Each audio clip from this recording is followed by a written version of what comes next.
Fondée vers 657 avant Jésus-Christ par des colons grecs venus de Milet, la cité portuaire d'Istria doit son nom à Istros, le nom grec du Danube. Située en Dobroudja, au bord du lac Sinoé, elle a prospéré pendant près de 1300 ans. À l'origine port florissant sur la mer Noire, la cité a finalement été coupée de la mer au fil des siècles à cause de l'envasement progressif de la baie.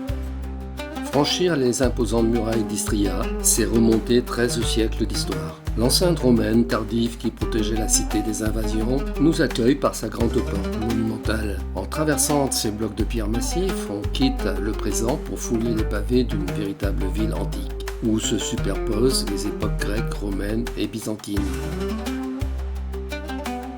En arpentant les rues commerçantes encore visibles, on devine l'effervescent passé des tavernes et des habitations. Tout autour, les fondations de maisons révèlent le quotidien de ses habitants, des marchands et des marins qui scrutaient autrefois l'horizon. La mer et la lagune ont totalement disparu du paysage, laissant place à une plaine herbeuse et silencieuse. C'est ici, face à cette terre qui a englouti l'eau et scellé le destin de la cité, que l'on mesure l'impact du temps. Nous venons de quitter les murailles de la cité d'Istria pour nous diriger vers le musée. Sous une herbe rase, on devine encore les fondations de l'ancienne colonie grecque. Plus loin, difficile d'imaginer que la mer venait autrefois battre le pied de la ville. Mais voici déjà que la visite du musée se précise. Allons-y. Le musée du site archéologique d'Istria abrite une collection exceptionnelle d'amphores antiques. Découverts lors des fouilles locales, ces précieux vestiges témoignent de l'importance du commerce maritime en mer Noire. Nous plongeons directement dans l'histoire fascinante de cette ancienne colonie grecque. Cette baignoire en terre cuite, vieille de plus de 2500 ans, est l'une des pièces les plus fascinantes d'Istria. Réutilisée plus tard comme sarcophage, elle révèle le pragmatisme de ses habitants. À ses côtés, d'étonnantes meules en pierre rappellent toute l'importance du grain et du pain dans la cité antique. Les galeries du musée d'Istria abritent également de prestigieux vestiges architecturaux.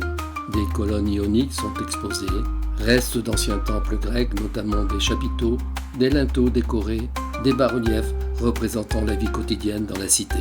Ces blocs sculptés et ces structures monumentales témoignent de la grandeur des édifices publics et sacrés qui surplombaient autrefois la mer Noire. Mais l'histoire d'Istria ne s'arrête pas à l'Antiquité classique. Plus loin, le parcours révèle le passage d'autres cultures, à l'image d'une pierre comportant des inscriptions en bas-relief arabe.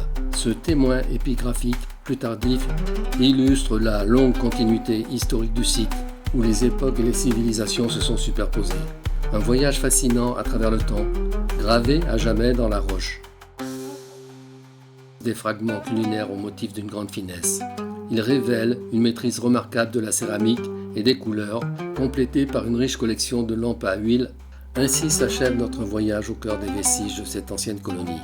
Notre parcours nous ramène vers le hall du musée d'Istria, qui est simple mais particulièrement lumineux, mettant bien en exergue une collection d'une valeur inestimable, représentant une époque civilisationnelle raffinée dans le monde gréco-romain oriental de l'Antiquité. Dans cet écrin de clarté, chaque fragment et chaque sculpture s'unissent pour offrir un ultime hommage à la grandeur d'Istria.